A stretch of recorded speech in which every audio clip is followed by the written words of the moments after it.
सदैव आप गुरुदेव के चरणों में नत पाएंगे। रविशंकर जी प्रसाद हम सबके मध्य हैं। माननीय सांसद महोदय, पूर्व कानून मंत्री भारत सरकार, जोरदार तालियों के साथ में इनका भी बहुत बहुत स्वागत और अभिनंदन।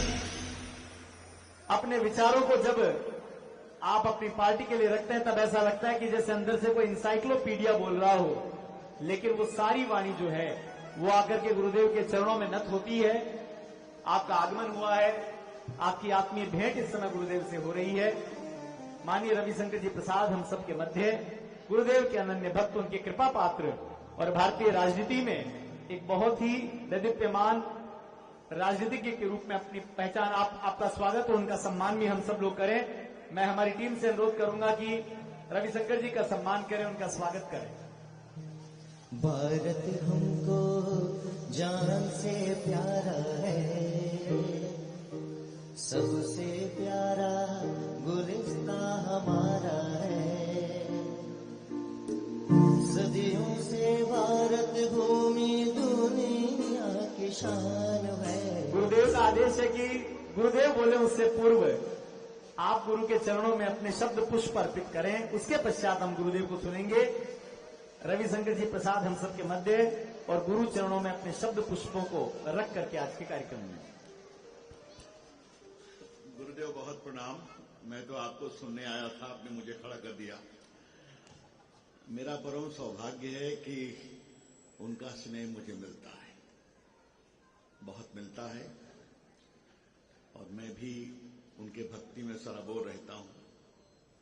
उनका प्यार भी मिलता है, कभी मेरी उनसे तकरार भी हो जाती है, तो ये तो गुरु और भक्त का चलता ही रहता है।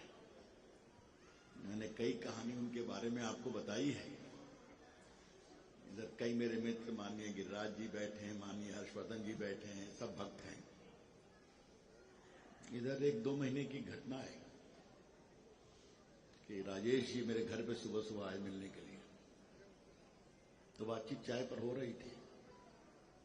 एकाएक मेरी पत्नी भागते हुए आई कि गुरुदेव आ रहे हैं।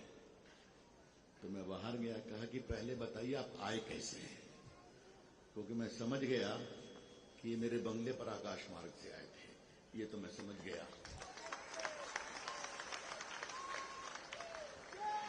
फिर मैंने कहा आपको मुझे बताना पड़ेगा आप कैसे आए। कहा आप समझ गए। फिर गपशप हुई, उन्होंने अपना स्नेह दिया, कुछ बातचीत हुई, कुछ तकरार हुआ। फिर जो बात मैं कहने के लिए बता रहा हूं, एकाएक बोले कि मुझे कोई बाथरूम बताओ। तो मैंने कहा चले जाइए मेरे। नहीं जी, बगल में बताओ। तो ड्राइंग रूम के बगल में बाथरूम में गए और फिर बंद हो गया, और 15-20 मिनट बंद रहा। हम लोग खड़े थे, मैं, मेरी पत्नी, राजेश। एकाएक बहुत आवाज हुई कसकर, और फिर ये निकले। उन्होंने कहा कहां चले गए थे आप? तो जो उन्होंने बात कही वो मैं आपसे कहना चाहता हूं कि दूर अफ्रीका में हमारे भक्त की गाड़ी पलट गई थी, और मेरी भक्ति मुझे बार बार बुला रही थी कि हमें बचा लो। तो मैं थोड़ा भी देर करता तो कठिनाई हो जाती। तो हमने कहा आपने क्या किया? कहा हमने उस गाड़ी को एक पेड़ पर टिका दिया ताकि उलट नहीं सके। वो निकल गए और फिर वो चले गए।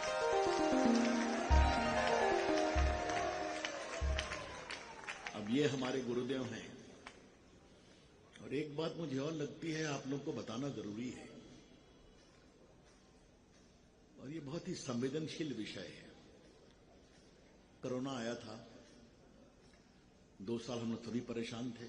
मैं भी मंत्री था, गिरिराज जी हैं, हम लोग सब लोग सेवा में लगे रहे हुए थे। बार बार मैं याद कर रहा था कहां हैं आप, नहीं आना हुआ। फिर कोरोना खत्म होने के बाद एक कार्यक्रम में मिलना हुआ। हमने कहा आप कहां थे? हम लोग सब याद कर रहे थे, और जो उन्होंने कहा वो आप सबों को समझना चाहिए।